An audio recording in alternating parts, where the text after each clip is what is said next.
안녕하세요. 세상을 이롭게 하는 일에 관심 많은 승무원쌤 김용숙입니다. 민주당과 이재명 대표 최근 정말 미치겠다 깨꼬리를 외치고 싶을 겁니다. 외치고 있지만 밖으로는 국회의원들이 각자의 소신 있는 발언을 하지 못하고 있죠. 민주적인 정당이라고 볼 수 없죠. 이렇게 이재명과 민주당이 미치겠는 것은 윤석열 대통령이 지금 외교에서 굉장한 성과를 이루고 있기 때문이기도 합니다. 그러니까 어떻게 하든지 윤석열 대통령을 끌어내려야 자기네들이 어떻게 좀 비비작거릴 언덕이 있는데, 현재로 봐서 윤석열 대통령이 외교 문제를 잘 풀어가고 있기 때문에 더욱더 미치겠는 거 아닌가 생각합니다. 지금 이재명 대표 선거법 위반 재판이 진행 중에 있습니다. 그것은 다름 아닌 김문기 씨를 사전에 몰랐다. 김문기 씨를 사전에 몰랐다고 주장한 그 내용이 선거법 위반 혐의로 재판이 진행되고 있습니다. 만약 이 재판에서 이재명 씨가 패소한다면, 진다면 이재명 대표만 망하는 것이 아니라 이건 선거법 재판이기 때문에 이재명 대표가 대표직을 유지할 수 없는 것뿐만이 아니라 민주당은 공중분해가 되게 되어 있습니다. 왜? 국고로부터 받은 선거자금 400억이 넘는 선거자금을 물어내야 됩니다. 대통령 선거에서 허위 진술로 인해서 대통령 선거에 불법을 저질렀다는 것이 증명이 되면 민주당은 당사도 팔아야 되고 정부에서 준 그 선거 지원금을 몽땅 토해내야 됩니다.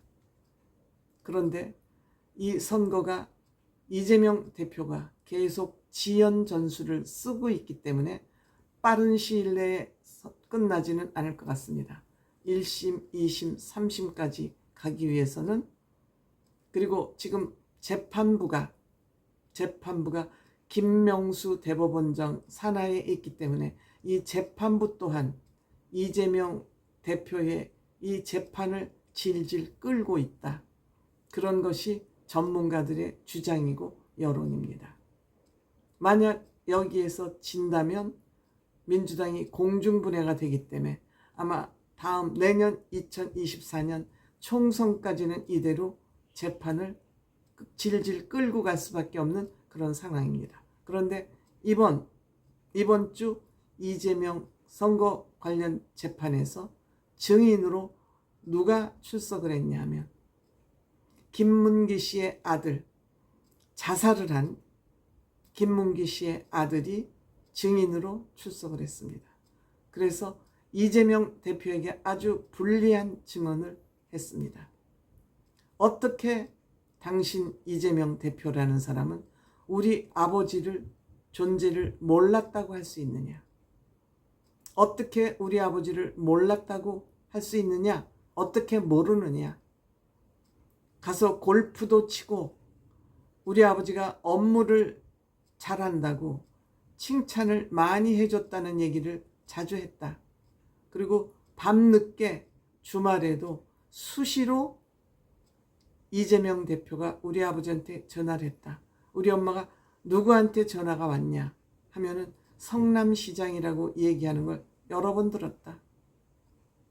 우리 아버지를 모른다고 한 것은 크게 자충수를 둔 것이다.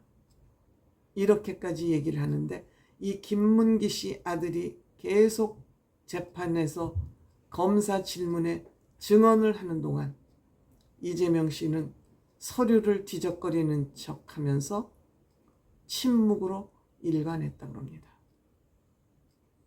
왜? 이 사람은 아들입니다. 그 젊은이에게 변명 내지는 거짓으로 이 김문기 씨 아들의 증언을 반박했다가는 이 젊은이 입에서 어떤 말이 튀어나올지 모르니까 그냥 듣고 있을 수밖에는 없었겠지요. 이거는 본인의 운명만 가르는 것이 아니라 민주당을 풍비박산 만드는 그러한 결과를 가져왔기 때문에 이 재판은 굉장히 이재명 다른 재판도 중요하지만 이 재판은 굉장히 중요한 재판입니다. 반면에 윤석열 대통령 나토 회의 참석을 해서 북대서양 조약기구입니다. 북대서양 즉 유럽 북유럽 국가들이 서로 힘을 합쳐서 군사적으로 공동 대응하는 것이 북대서양 조약기구인데 여기에 우크라이나가 가입을 하려고 노력을 하자 이것을 막기 위해서 러시아가 우크라이나를 침략한 것입니다. 그런데 이 침략을 당한 우크라이나와 폴란드는 국경을 접하고 있는 나라이기 때문에 폴란드에서는 우크라이나가 만약 침략을 당해서 러시아에 점령된다면, 러시아의 속국이 된다면 그 다음엔 우리나라다. 이러한 위기에 처한 나라가 바로 폴란드입니다. 그러니까 폴란드는 지금 우크라이나에 무기를 지원하는 국가는 전부 폴란드를 통해서 우크라이나에 무기를 지원하고 있습니다. 그만큼 폴란드와 우크라이나는 아주 밀접한 형제국가처럼 운명 공동체처럼 되어 있는 국가이기도 합니다.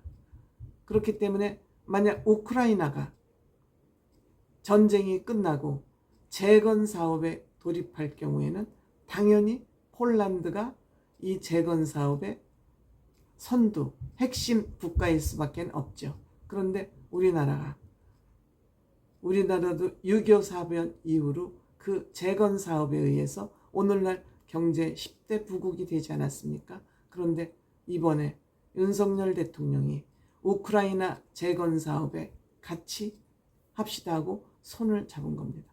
지금 대한민국 무기가 폴란드로 수출이 되고 있고 폴란드에서 이 무기를 우크라이나에 지원하고 있는 것입니다. 그래서 이번에 자그마치 지금 1차적으로 약속된 거라고 그랬죠. MOU라고 그럴까요? 66조를 재건 사업에서 참여하는 것으로 그렇게 결정이 났습니다. 또한 윤석열 대통령은 이 안보라는 것은 유럽, 아시아가 따로 없다. 그 불법적인 침략에는 공동으로 대응하는 것은 이 세계 질서에 속한다. 또 북한 도박에도 우리들이 같이 연대를 해서 대응을 해야 된다. 이거는 아시아의 문제뿐이 아니라 전 세계적인 문제다. 이렇게 해서 그 북대서양 조약기구에 가입한 북유럽 국가들을 설득을 하고 왔고 이 윤 대통령의 그 설득이 대단한 효과를 지금 가지고 온 것입니다.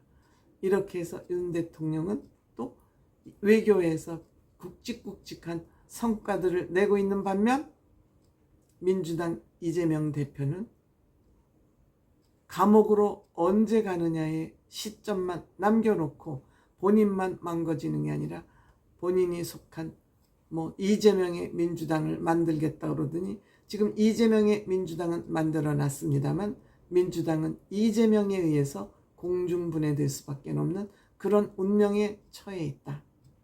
그러니까 이재명 민주당은 정말 미치겠죠. 어떻게 할 바를 없으니까 그러니까 김건희 여사 발목만 끊임없이 잡고 늘어지는 것이죠.